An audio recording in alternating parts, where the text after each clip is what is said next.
Welcome back, everybody, to the Nevin Shapiro Show. I'm Mike Tirado. I'm here back with Nevin Shapiro. And today we're bringing a segment to you guys, and I told you it was coming, this rival segment. And what do you know? It's our 50th episode that we're shooting today. So thank you guys for all the support. If you're not subscribed yet, click that subscribe button before it starts. But we have an ultra special guest for you guys. He played through the 82, 83, up into 87 for Florida State. He was one of the best linebackers coming out of South Florida. Patrick Cicalese. Thanks, Mike. Thanks for having me. Yes, thanks for coming on, Pat. We really appreciate it. Likewise. Definitely. So, guys, before we do start, we're sponsored by Runner. Download the app. You can jump over trains, collect coins, get it in the Google Play Store or on the regular App Store. And, of course, as we start every show, let's get into the action. So we're starting this new rival segment on our show, and appreciate you being our first guest for this. We're going to be bringing in Florida State guys, Notre Dame guys. But as you know, this is primarily a University of Miami show. So for the viewers that are just tuning in, can you explain your high school days, getting recruited by all the top schools, but primarily touching on Howard Schnellenberger recruiting you? Okay. So I think you know, I moved here to South Florida from Long Island, New York when I was 16. So I only played my junior and senior year at Pompano High, right? But before that, I was on Long Island at Bellport. And I went to a camp. It was called Offense, Defense, Instructional Football Camp. And what that camp consisted of was players from around the country would go to Fairfield, Connecticut, and they would rank you, right? And then at the end of the week, and it was 3 days, you had full contact. Back in the day, you were allowed to have full contact 3 times a day. So in the morning, you would do offense. In the afternoon, you would do defense. And then in the evening, you would do specialty teams. And then we would have college coaches there. You would also have NFL players there coaching you and teaching you. At the end of the week, you play a game based on your ranking. And so the 2 years that I was there, my freshman going into my sophomore and my sophomore going into my junior year, I was ranked on the highest team, right? These are guys now getting ready to go to college, and I was being ranked equal to them. So that's what kind of people started noticing me because of that. Then when I moved to South Florida, playing at Pompano High, I actually played on a team that had won an All-American kicker, Mike Rendina. I don't know if you guys remember I do Mike. remember him, yes. So a lot of coaches were coming to see, Mike, recruiting Mike, and that's when they noticed me. They were like, okay, who's this kid? Where is he from? Because remember, there was no internet in 1982, and the way they would get film on guys, it was real film. It was 8mm film, and they would have to trade that amongst the schools, and they would have to give it back, and then you would have to remail it. That's crazy. So it's crazy, right? So I was sort of an unknown when I moved to Florida, except for the fact that some college coaches knew who I were because of the camp, and then when they were coming, they were like, "Oh, I think we remember him from going to that camp." So actually, when I was playing, I was one of I think they did, Nevin, you would remember, they had a banquet for like the top Broward and Miami-Dade County players. And I went to that, and that's when I met Howard Schnellenberger. But the guy who was actually recruiting me was the head recruiter who wound up, I'm trying to remember his name, I can't remember his name. He actually became the offensive coordinator for the University of Miami. Gary Stevens? Gary Stevens for the OC for Miami Dolphins. Yeah, and he was instrumental in our first national title for the University of Miami, coaching Bernie Kosar, and I believe, if I'm not mistaken, Mark Trestman was one of the quarterback coaches at that time. That's right. Became a legendary quarterback whisperer, NFL, whatnot, and this is the perfect guest for us. Man, this is so far before your time. There was no you, right? It was you, and you weren't even around. There was no you. This was a great era, man. When it really started becoming what it inevitably became. And we're going to get into it, rivalry. and we can go around in the banter. But what was the biggest reason for the viewers, Pat, that you did not choose to go to the University of Miami, being from South Florida, and went to Florida State? Okay, it's kind of a long story, but it's kind of a funny story, right? So Gary Stevens would come to my high school almost every weekend, every week, and he would hand me, or my coach, Coach Cousineau, whose son, Tom Cousineau Jr., was the Ohio first State, and then went to the Cleveland Browns. That's right. A long, Yeah. way beyond. Yeah. Forget First it, man. player picked in the NFL draft True. in 1979. Yeah. Right. So that was my head coach. My head coach was his father. Wow, that's interesting. Yeah. Wow. So Coach Coos and I went to a lot of games together. My dad didn't even realize that I was like even playing football at that point, because he had his own business and doing that thing. I think I got my parents to come to like maybe one or two U of M games, and I just kind of felt like Gary Stevens was like really interested in me, and at the time I think they were on probation. They only had, I want to say, was it 18 scholarships in 82, 83? Their scholarships were limited, but they kept telling we got one for you. So I take my visit, and at the time there was a lot of turmoil going on in Miami. You had the drug wars. You had Arthur McDuffie riots. Yeah, everything that was going on in Overtown. So What Miami Vice inevitably and the movie Scarface became is what he's referring to. Yeah. For those who are not from that era. Yeah. So all that's happening, and I'm kind of new to South Florida. But again, I come from a big Italian family that expects you to be at Sunday dinner at 2 o'clock at that table. So it got a little too comfortable for my parents, knowing that I was going to be like, Down the street? Yeah, literally 15 minutes. Well, no, 50 minutes away. So I go to Florida State, and I on a recruiting trip. Again, one of my best friends, Mike Rendina, he went to Florida State. He's putting on a full court press for me to come. His fraternity, the Pikes, were really trying to get me to come. So I had all the frat brothers there trying to recruit me. But then I get to meet Bobby Bowden. And the rest is kind of history. So when you compare Bobby Bowden to Howard Schnellenberger, there's first of all, I'm a kid from New York. I couldn't understand a word Howard Schnellenberger was saying, I mean, I thought I was talking to Foghorn Leghorn, So he was like with the pipe and thing. I just didn't it wasn't your vibe. I didn't resonate with me. But that being said, what turned the tide, because my parents really wanted me to go to U of M. And they wanted me to go there because it was a private school, was well known. It's Miami. It's a few minutes from the house. They can control me. So I decided, I don't know. I go to Florida State, like I said, I go on that recruiting trip. Coach Bowden invites my parents to his house.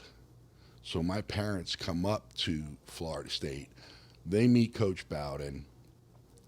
They go up in his bedroom. My parents want to know, like, if I'm going to send my son to your school to play for you, you got to take care of my boy, just like every good Italian mom would do. So after the recruiting trip, my parents were like, if you want to go there, fine. What put the icing on the cake is that on signing day, Coach Bowden came to my house. Wow. And it was actually my birthday week, because you could sign like a couple days early, whatever. My birthday is February 5th. And so he was at my house and signed my scholarship with me, and that's incredible. Done deal. So I gotta chime in here. So being a diehard Canes fan, my whole life basically since I'm 6 years old, there's certain individuals whose presence transcend that whole lore of what being a Canes fan is, and one of those individuals is Bobby Bowden. And for the younger generation who may not be familiar with him, he is one of the most beautiful souls ever to walk the face of this earth. And if you're a Miami fan, you never hated him. You may have hated the program, Florida State, and it wasn't really hate. It was just like, you know, just it was just a rivalry, but not like a you hate him rivalry like it is with the Gators. That's right. But there's nobody who didn't love Bobby Bowden. Nobody. Mm-hmm. That guy was the ultimate gentleman. And when I tell you, Mike, that he took probably 2-3 of the hardest losses of all time, when they were so close to winning a title. The difference between us and them was this. Like this. And that man took it like a real gentleman. And, man, I had tears in my eyes when he died, and he was one of my all-time favorite coaches or sports figures ever to exist. Yeah. Yeah, let me say that. And what you saw is reality. Yeah. That was not a show for, like, TV, like some guys could put on, like the corporate face or that was the real man, you know, behind the scenes. And he was always good cop, and the other coaches, because you have to have a bad cop to keep the guys in line. But Coach Bowden he was what you see is what you get. He was true blue the entire time. And I would even say, as I'm looking around our set here, you know, it's all draped up with our gear. You know how I feel about the Seminoles in general. I would reserve a spot for Bobby Bowden. He's the only no that's going to ever get in here on the wall. Yeah. That's it. Out of respect and love, I would do that for him. Yeah. All right, definitely, I'm just saying. Like, that's how much, that's how revered he is in my eyes. Me as a diehard Cane. Yeah. Well, I tell you, he changed my parents' mind because if it wasn't for just his nature and the way he was and the care and the way he showed my parents respect, and knowing that I come from a very tight-knit family and having them meet his family, you couldn't put a price on that.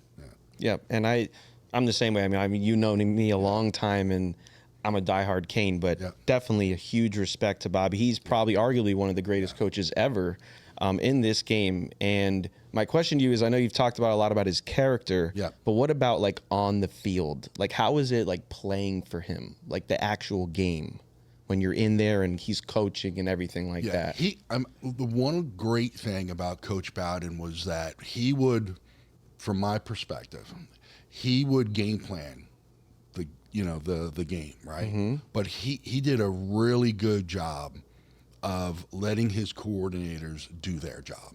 Boy, would I have... gosh, that is... Listen, let me tell you something. I wasn't about to steal your question, but that's exactly what I've been told. There's a lot of guys from Florida State that played there that I became personal friends with in many different manners. And man, to a man, they say, yo, that guy, Mickey Andrews, Chuck Amato, like Bobby Bowden trusted his guys to get in your shit, because they knew it was their ass that they were gonna have to answer to him. Don't buy that like Southern. He got, like, that guy had vinegar. Most coaches have to have that. Yeah. And I heard the same. I've heard that from a number of guys. So when I was there, Mark Rick was the GA. Yes. Right. And he developed Mark, but he let Mark do his thing. Yeah. You know, when Mark wanted to change the offense and go to more of a spread off, he let Mark do it. You know, and that takes a lot of balls. It takes a lot of trust. Listen, a lot of guys, because a lot of head coaches won't do that. You know, great point, Mike. Great point for us to address here for the UM fans. Right? Because this is a predominantly UM-based show. You know, when I say a lot of the things I say about Mario, when you develop a presence and a reputation and you really have cut your teeth, you hire the guys that better represent you as a coach. A team is a reflection of its coach, right? Yeah. A team is a reflection of its coach. And you know what you're going to get every week from a certain team, right? Some guys are finesse guys. Some guys are just balls in your face. This is what it's going to be. And it's going to be, maybe you'll get us, but you're getting thumped for 60 minutes. And I always say that Mario has got, like, if you're going to hire, like he blamed Lance Guidry last year for his defensive, you hired him. That's on you. You're responsible for who you bring in. You get the glory. You get what comes with it the other way. I never heard Coach Bowden ever put down an assistant or talk about, well, the offense didn't do this or the defense did that. We were always a team. It was always a team win or a team loss. However it went. Yeah. So I wanted to get into the actual rivals segment. So obviously you played against the University of Miami for 4 years. Specifically that game. Can you talk about some of the craziest memories you've had in that rivalry? It was always intense, but like Nevin said, it was respectful. Like we were like brothers fighting over the last piece of meat on the table, right? Because we knew who wins this is going to the show, right? Going to the national championship. We knew it was on the line, so we weren't going to give an inch. They weren't going to give an inch. And what our coaches used to say, and Coach Bowden would say it too, is like you hit until the echo of the whistle. Our plan was to hit as hard and as often and as long and as strong as you possibly could. So that we knew we were in for a fight. When we were strapping it up against Miami, we knew it was on. It was on. Those 80s games, specifically where he was a player, those 80s Miami Florida State rivalries are unprecedented. They're unmatched. I don't care. You can tell me Ohio State, Michigan, Nebraska, Oklahoma going back in the day. Army, Navy, obviously there's a tradition, but let's not kid ourselves. It's not Miami, Florida State. The level of talent on that field and really just the drama in that 10-year period of time is unmatched in the history of college football. Ever. And if someone has a comparison, feel free. But I'm telling you, there was nothing like those games. It was drama. Yeah. With big time. NFL just machines all over the field. You have a specific memory you could share though from part of a game? Oh, you don't want me to get into No, that. I want you. Come on. So this is kind of interesting. So my sophomore year, I think it was my sophomore year, we played Miami in Miami. It's first time playing in the Orange Bowl. I was like, oh my God, man, it's you got to remember, I'm a bit player. I wasn't a star by any stretch of the imagination, but just the environment, just the being in the Orange Bowl the first time and the fans, and it was an incredible experience, and having my family there was awesome. We won 32-12, I think it was, and we left that game. I remember Jesse Hester did like a reverse, and like took it back, and we didn't realize that was like a turning point for us because we didn't realize how good we were. It was earlier in the season, and beating Miami to us was like a big accomplishment. So, and I think you guys we had some stupid losses, and you guys wound up winning the national championship, that year. 83. So, yeah. But it was an incredible game. Yeah. So who's Roosevelt Snipes? Oh, I got stories about Rosey. Come on. You want to know some stories about Rosey? Look at this. Come on. So, that's when you really go back. Yeah. Like, that's when you go back. Yeah. Like, me and this guy are speaking English. You're like you're speaking like French. You don't even know what we're talking about right now. So, Rosey was like a 4.2 guy. Fast. Like, you can't imagine how fast this guy is. It's kind of a tragic story. I don't know if you want me talking about this guy's personal life and front of the world, but it's kind of a tragic story. But I would tell you how fast Rosey is. Okay, he was like Deion Sanders fast, and so I'll give you.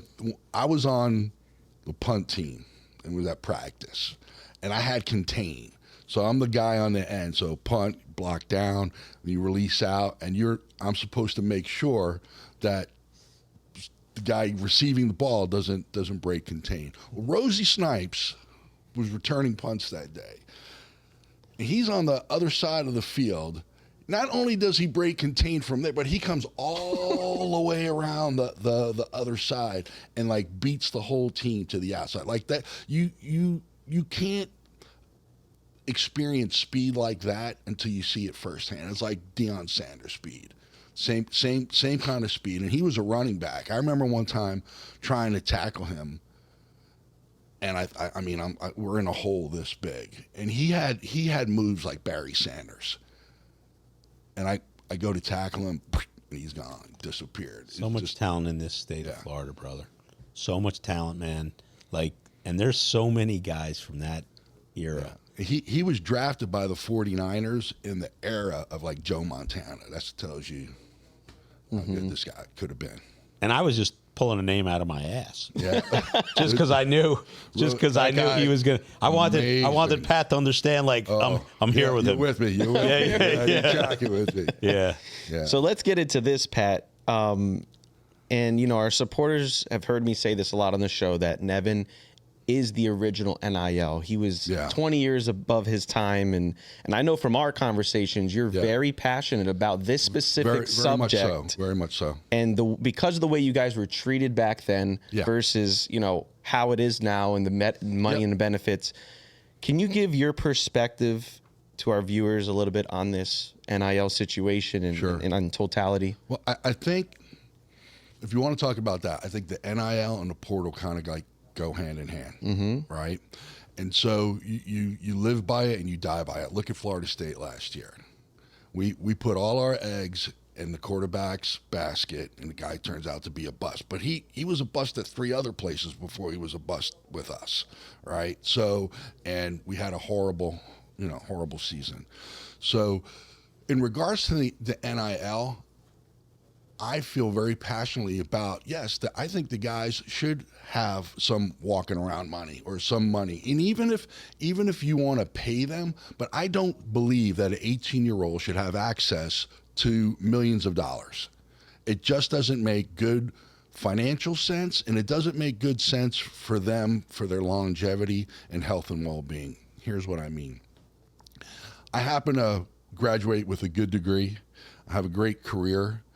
I have insurance, but I've had multiple procedures on my neck, multiple procedures on my lower back, and I've just recently had another procedure on my shoulder, right?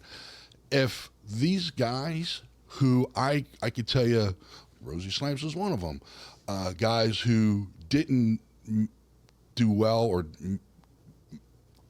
make the kind of money that, even if they did make the kind of money that you would expect in the NFL, a lot of times it's blown. And then they have nothing to fall back on, and they have no health insurance. So, and for me, I believe that money should be annuitized, and it should be granted kind of like from almost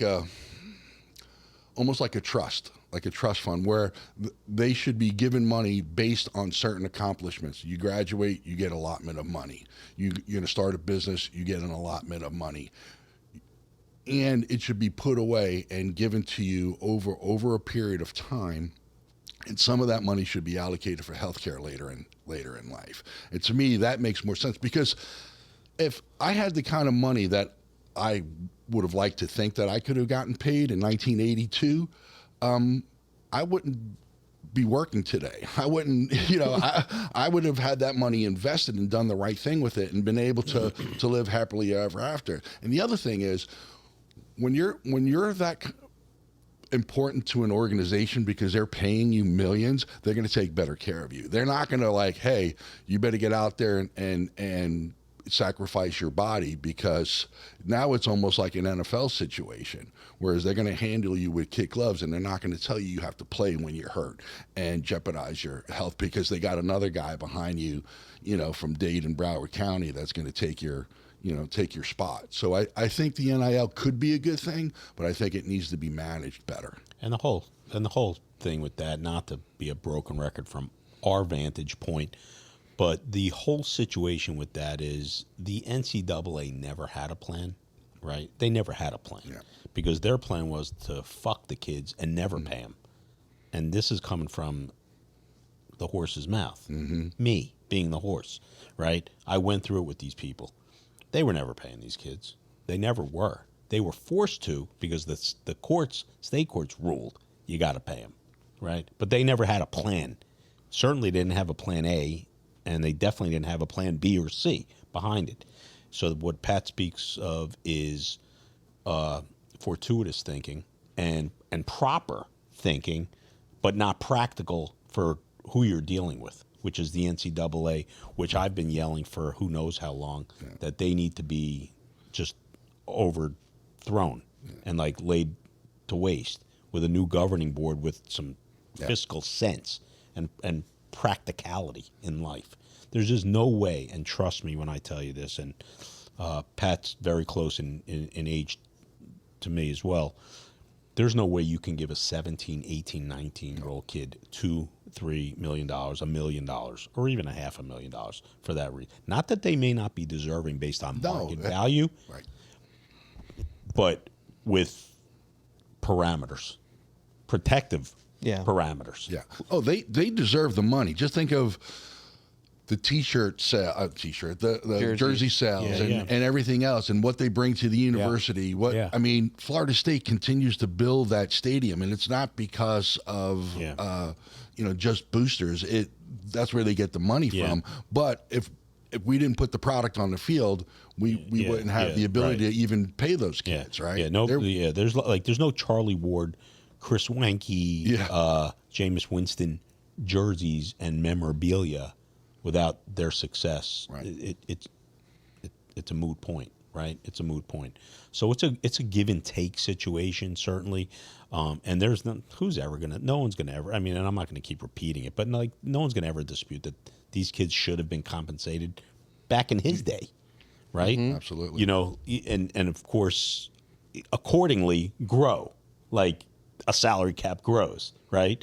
And I always say this: the first real big money college football game ever was Miami Penn State, 1987, the Fiesta Bowl situation when Miami shows up in the fatigues. We've had a number of guys on our show from that era, and the reason that's when college football became super big business, because now it wasn't your traditional all four major bowl games on New Year's Day. Now they had their own platform, which I think was January 2nd or 3rd, whatever it was, it stood on its own. And that opened the gates to just what you have now, which is a playoff system. It's big business. The economics of the game. It's insanity. Yeah, and can you in a good way? Yeah, but can you give like an example just for the viewers of what you went through in those days without money? Oh God! So I think I've told you the story. One time, my dad had lost his job, and I mean it was against NCAA rules to sell your tickets. But we all sold our tickets, and we would sell them for $25 a ticket or something stupid like that, just so that we could take our girlfriend out to dinner. You know. Now, granted, when you're a college athlete like I was, and I wasn't even one of the top names or anything like that. I mean, I really didn't pay for anything. I was on full scholarship, and even when you're out there, you get a lot of stuff from the frat houses, and you get a lot of stuff from the local things, but my car ran out of gas and it sat in the parking lot for like a month because like my parents couldn't send me money, and I wasn't getting money from anyone. There was no Nevin helping us out. Well, that's why you should have come to the U, because we would have just bought you a new car. Well, you weren't around then, but you'd have been talking to Luther Campbell. Yeah, but you understand what I mean. It's like there are guys literally there that they don't have two nickels to rub together. I know. Back in the day, and I had an unfortunate situation where it was difficult. Yeah, a lot of people, Mike, don't. We're not going to get into my thing, but a lot of people, they see all the glitz and the glamour of what my situation was with the boat rides and all whatever was taking place. A lot of it was really predicated on some kids really just couldn't eat, or their and I won't use any names. Their moms were just desolate poor, and they needed groceries. There's a lot of those stories, and I'm talking well over 100. And that's what Pat's referring to. Yeah. 100%. like crisis moments. Yeah. And that's why I wanted you to share that. Not like I need a new flat screen moment. Yeah. Like eating. No, that's why I made the point. It's like we had what we needed, but we had nothing else. You know, like we were kind of in a box, like and we were. I hate to say it for lack of a better term, we were very much controlled. We were in a controlled environment. We were told when to get up, when to eat, when to go to class, when to practice, and we were on the clock from early in the morning to late in the evening. And then in the off season, you couldn't even work because if you worked to make extra money, you lose your scholarship. So there was that part of it. So we were very much controlled on what we could do, when we could do it, how we can do it. So if you run out of money and your family can't afford to give you a few bucks, and God forbid you sell your tickets and you get caught, you're screwed. I can't even possibly think where we are in the college sports realm. And let's just use football because let's be practical. It runs the country, right? Basketball is a great sport. Football is just feels different when it's ready to go, right? We're all feeling it, everybody. And I shudder to think where we are in the college sports world in 20 years. I can't even imagine where we possibly could be. It's just not. Are we going to be watching on Saturday? I'm telling you, I don't care if they pay Carson Beck $5 million or $10 million.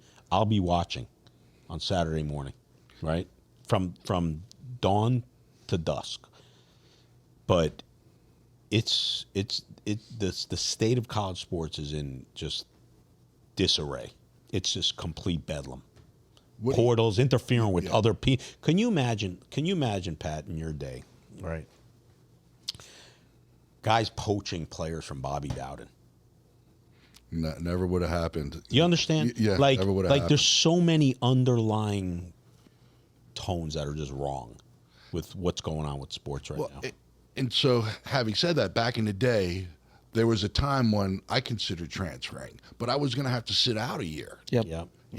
And that makes it more difficult. So we were controlled even with that. There were deterrents. There were deterrents. Our destiny was not in our own hand. Once you signed, you were done.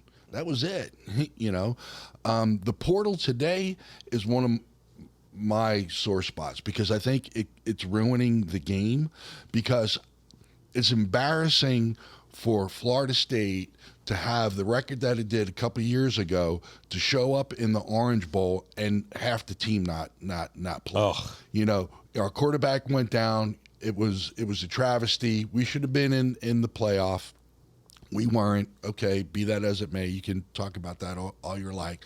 But the fact of the matter that half the guys didn't play in that game and we got our asses handed to us by Georgia, that's embarrassing. That should never happen. Because you go into the portal, no. There's got to be some loyalty to the university. I understand it's a big money thing now and you want to transfer and get more NIL money or what have you, but it's got to be controlled the same way it's controlled for free agency, like in the NFL. It should be contract stipulated in the NIL agreement. Like, okay, in order to collect all your funds, you've got to participate in so many games, including the bowl game. Absolutely. Notwithstanding an injury that's not some bullshit injury, 100%. like however that goes. I don't know. I'm not even third party that. Right. Like I'm not the commissioner. I have no desire to be the commissioner. I just know the NCAA's fucked up, and they don't know what the fuck. And let me tell you, if there was a real commissioner, like in the NFL kind of situation, because that's where it's going.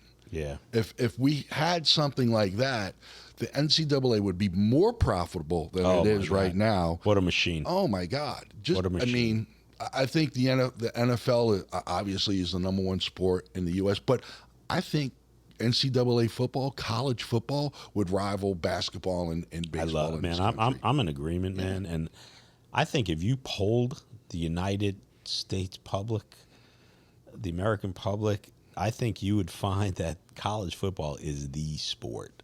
Man, it is the sport. I could care less about the NFL. It's just a watered down bullshit product now. That's the truth. It just is. College football is just wild. It's amazing, man. 7 a.m. to 2. You know when I stop watching? Whenever I pass out. Yeah. You know what I mean? There is no clock. But if there's a West Coast game, which there is, I'm on it until I just can't take it anymore. Yeah. You know? And to touch on that for a second, you were talking about the transfer portal. I mean, I can remember even when I was in high school, I would sit with your son and we would watch signing day. And it was so big because it's like that guy signed. Yeah, with the putting on the hats. But even, they still do that now. But the point is, he couldn't leave. As soon as he signed, he still had the 1-year transfer, penalty. So if you got a guy, it's like we got him. Now it's bullshit. You sign a guy, that don't mean nothing. He could transfer right. I mean, look at one of our cornerbacks. He unenrolled and re-enrolled, Xavier Lucas. So, it's a terrible situation. But I want to get into a little bit of some Florida State stuff here. Sure. So, unfortunately for you guys, you went 2-10, worst season in Florida State history, coming off a year that was, before a near bid into the playoff. Right. So, what do you see for the program this year? And more importantly, what do you see for the matchup between Miami and Florida State now that both schools have new quarterbacks? Great question, Mike. The thing that makes a football team great is consistency. If you don't have consistency in coaches, and if you don't have consistency in players, trying to plug in talent is not, in my opinion, take it for what it's worth, is not always the best way to go. Your offensive and defensive linemen need to gel. They need to play together, and trying to bring parts. Continuity. Yeah, 100%. And if you think you're going to pick a star quarterback or a star receiver or running back, and you're just going to throw him in there and you think he's going to gel with the team and be a leader on that team, you're dealing with 18-year-olds, 20-something-year-olds, and guys now are playing like, I saw some guys playing like their 5th year, 6th year, 7th. I'm like, how long? Because of COVID, I'm like, God, how? I say it all the time. The tight end who just left Miami, Cam McCormick, 9 years. Yeah, I said that guy should have stayed 1 more year. He'd have gotten a pension. It's crazy. But, so for me, as far as the Florida State program, one of the things that I liked when they were doing well was that there was some consistency there, and the line play was like they saw that there was a need. They went and got guys and they developed them. And in my opinion, the way the game is played today, with just throwing the ball constantly, I'm not a fan of that. I think in order to win a championship, you need to put your hand in the dirt and you need to knock guys off the line. And if you're not doing that, all that other razzle dazzle is not going to amount to much. So, because of the moving parts, if you will, it's hard to even get a pulse on like what team is going to freaking show up. You're so on point, Pat. Just so on point. Who says this every week? Every week. I am not a big fan, and this has nothing to do with Mario, right? And the whole Miami talk. It doesn't. It's a general point that this plug and play strategy, I'm just not for. You develop your own. Pick. Personnel-wise, do the best you can. I know we're in a moving world of poaching and paying, and I got it. Man, do the best personnel searches you can to scout kids, and man, you're just going to be like that 2001 Miami team, and I refer back to them for a very specific reason, other than they were insane. That team was taking their lumps. Florida State beat them 47-0. When they first started out, 47-0. Scott Covington got knocked into the pylon, the goalpost. Yeah. They were clowning us. But with adversity comes growth, and then they became what they became. But that's because those guys were together for a while. We expected to win the title that year when we did, and we did. But that's what Pat's referring to. There was continuity. They were familiar with everyone else. Yeah, we pulled a few guys from JUCO for certain spots, which turned out to be great. But you can't just go buy your whole team off the portal. And as far as the portal, I think what happened is it became very sexy for universities to go get the shiny new object. And they went out there and they spent money and they got these kids. But I don't think they did their homework properly as to will they fit into the program. Like I'm a director at my business, right? So when I hire people, I look for, are they a fit for their territory? Are they a fit for my team? And are they a fit for the organization? I don't think that same kind of due diligence is being done in the portal. They're just picking off of stats. It's like they're running a fantasy league. Right. And they're just trying to put players in. Do I not say that to you, Mike? Weekly? Yeah. Like weekly? It just because a guy is rated, Yeah. who rated him? Who rated him? Yeah. You got to know who your personnel is and how it fit. Like, you have to know. Football is too difficult of a game where you're sacrificing your body. And if you have a financial thing in the back of your head, like you're not going to give it your all because you're afraid you might ruin your future prospects, then when it comes time to perform on the field, I think guys are getting a little soft with that, and they're not doing it for the love of the sport and for the love of the guy that's in the foxhole next to him. And that's the difference between my era and the era that we see today. And to add on to what Pat is saying is it's not only college football. The same thing happened in the NBA, okay? These guys used to play 82 games a year, and maybe, like, the real stars would take 2 games or miss 3 games for the season. Now it's a scratch for rest or what? Are you kidding me? It's like it's like rest. What? Yo, you're getting paid $40 million, $50 million. Exactly. I just looked at the contracts today. It came up on one of my algorithm feeds. Dak Prescott $60 million. T.J. Watt, I'm a Steelers fan. $41 million a year. Yo, these are cuckoo numbers. Cuckoo numbers. Sitting out a game. What? It makes no sense. But we're in a different day and age, in a different era, and when you have a conversation with a guy from that era, and I'm from that era, it looks like Braille to you. It just. Well, I don't want us to sound like the old guys, but we're the old guys. Yeah, but that's how the business, if you want to call it, of the NCAA of football was built. We were the ground floor of everything that you see today. No question. And it really, really took a massive jump in the 80s. That's when college football really went next level. And you can, if you want to pinpoint it, anyone can pinpoint it to that Miami Penn State Fiesta Bowl. That's when it really changed on its ear. Right there. Mm-hmm. That's where. Because my thing is with this portal, I think you're going to see a lot of guys get to the NFL, and it's going to take 2 or 3 years to develop them because they keep bopping around so much. They're not getting developed in college.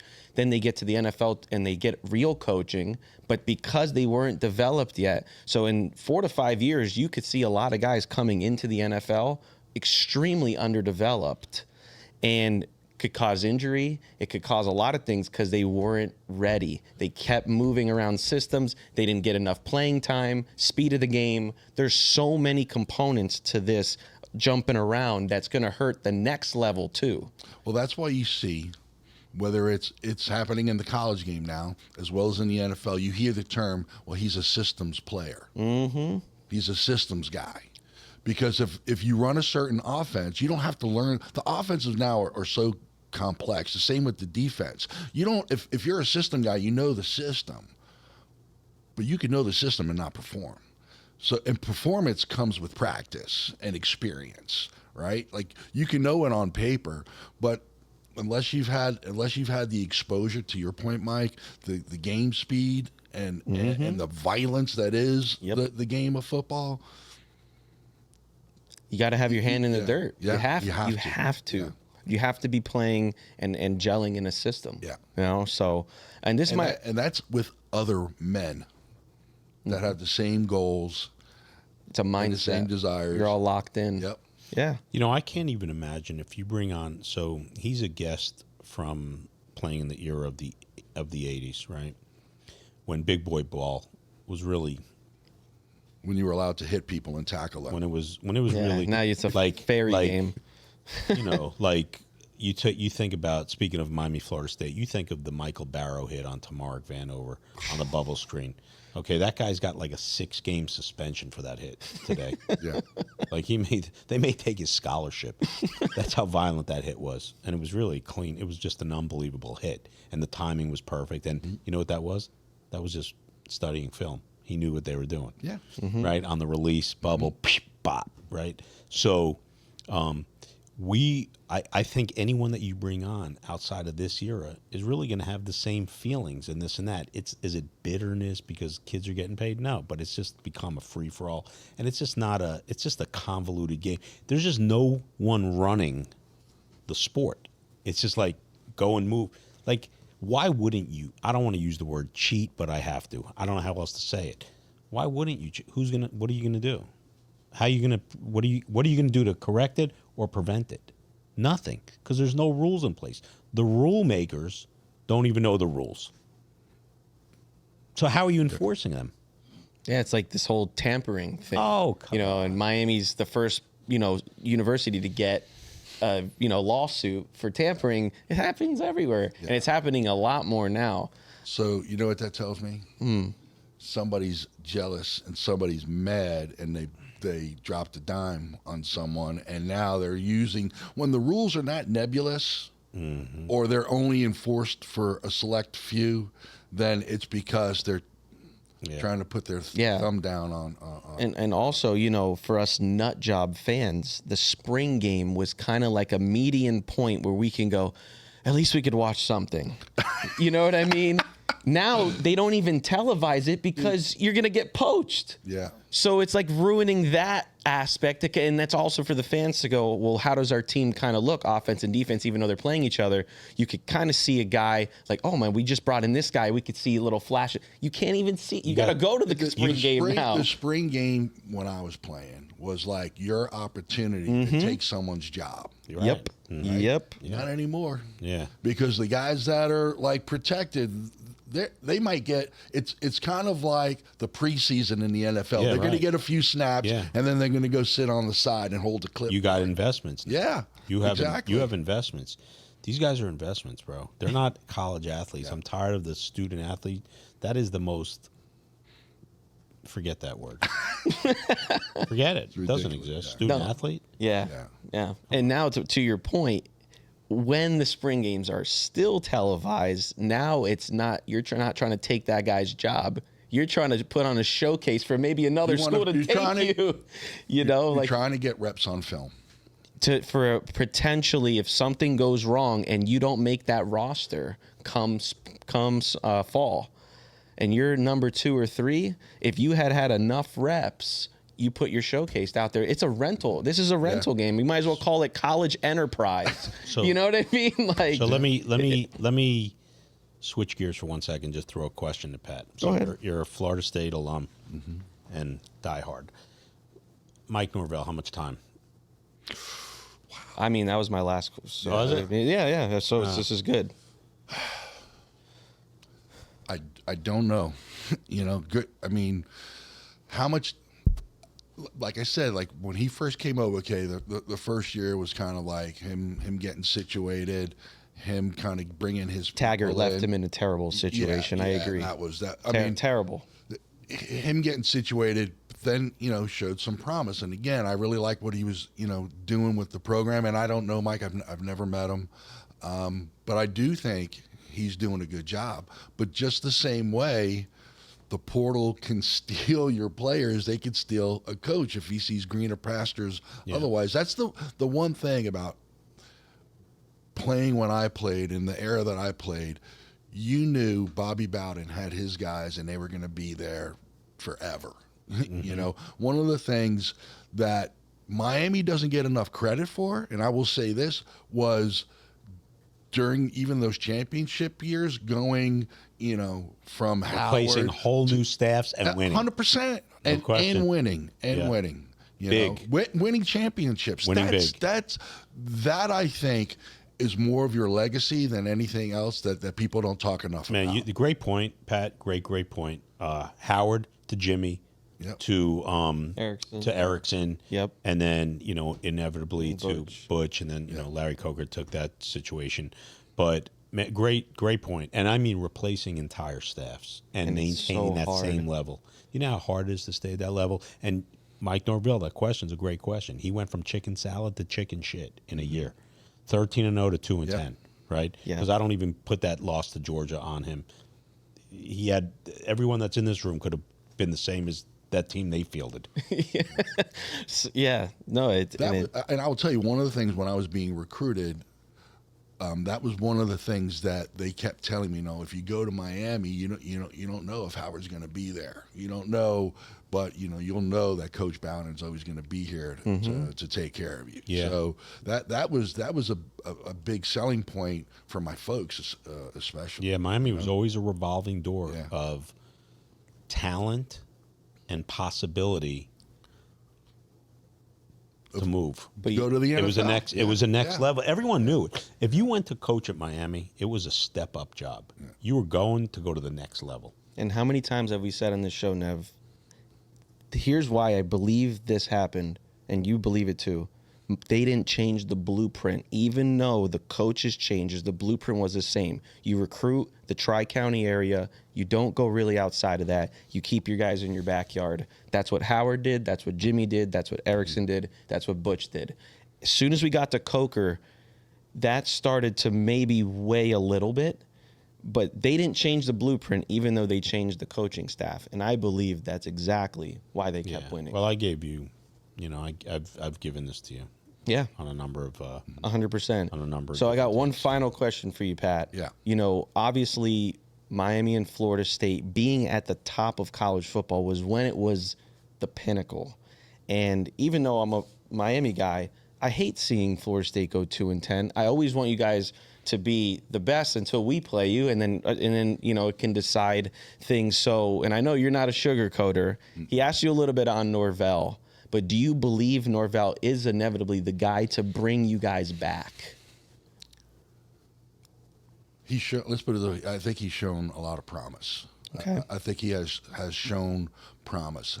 And again, like we were talking before, if he's got a phenomenal team of coordinators, like if he sets the tone of what he wants and lets his guys do their job, then I think what ultimately will happen is he will build trust within the organization, and consistency will occur, and they'll start winning again. But you can't just go pick the nice new shiny object, And the scary thing is that if he does start doing well again, he could get poached. He could go. So then who else is out there? So it's hard to deal with that. Quick question from my end. Thoughts on a Deion Sanders possibility as a head coach? Wow. Now, okay, so I played with Deion, right? So Deion knew me when I had an afro, and I knew him when he had a jerry curl. So there's that, right? So, but I love Deion. I think he's a great person, great human being. If he was going to go to Florida State, that would make news. Like it would be a media event. Let's put it that way, right? But I don't think that's what he wants. Yeah. I think he has aspirations of the NFL. Yeah. And so I think his next stop will probably be that. Would he be great as a Florida State football coach? I think he would. The program would explode if he were able to. The money would go through the roof. I mean, yeah. But then again, he would have to be controlled in such a manner that it doesn't become Deion Sanders University. It still has to remain Florida State University. Yeah. So something tells me we may have seen the last of Deion as a college coach after this Colorado situation. Just my thoughts. Listen, and they paid him a lot of money. They paid him a lot of money. I'll tell you what, in the comments, sometimes because we have shown our own opinions on Mario, some of the comments are, hey, so who would you want then? I'll tell you what, I'll take Deion in Miami. Wow. Are you kidding me? If you just put him in this backyard, see, that would be like I know it'd be a knife to and you. That's his, that is his dream job. Yeah. Like that's been told to us from. Yeah. People can figure out who it is that shared that with us, but some people in the know. Yeah, if you're going to hire Deion as your coach, you got to let Deion be Deion. You got to let him do his thing. You let him in this South Florida area. Well, here's the thing: we're in a WWE world now, and he's WWE. Yeah, all the local kids would want to. What did they pay him $10 million plus for? Not because he has an established coaching record. Right? He's not a lifer. He's not a Nick Saban type lifer, or even a Dabo Sweeney or a Kirby Smart. They paid him because he's an entertainment magnet. They didn't, and that's what this has become. It has, but again, the success, the key to success is that consistency. Yeah, right? I would want a commitment from Deion that he was going to be at the program for X amount of years and develop the kids. Yeah, right? and the buyout would have to be something astronomical. Right. There'd have to be. But it's just the way he hires people too. I really like. I mean, he took Warren Sapp. Now and then look, nobody thought of Marshall Faulk, even though he's a Hall of Famer, and he's there. These are really good. See, and he's on Nevin's kind of terms of personnel. Right. They know they might not be the greatest coaches when it comes to schematics, but they can identify guys. But you need those guys too. Yes, you do. You need those coordinators that know the X's and O's. Sure, definitely. No doubt. Yeah. They're personnel guys, and they can know when that guy's a dog, and they could come to Florida and pull him. They lived it. They lived it. Yeah. Absolutely. So, man, Pat, I cannot thank you enough for coming on. This is so awesome. Thank you. Yeah, absolutely. I hope you guys really enjoyed the 50th episode, a first rival segment. We're going to be bringing more Florida guys, Notre Dame guys. We actually really hate those guys. So, Pat's good with us. Yeah. So, guys, if you're not subscribed yet, please click that subscribe button. And, of course, as always, we'll catch you on the next one.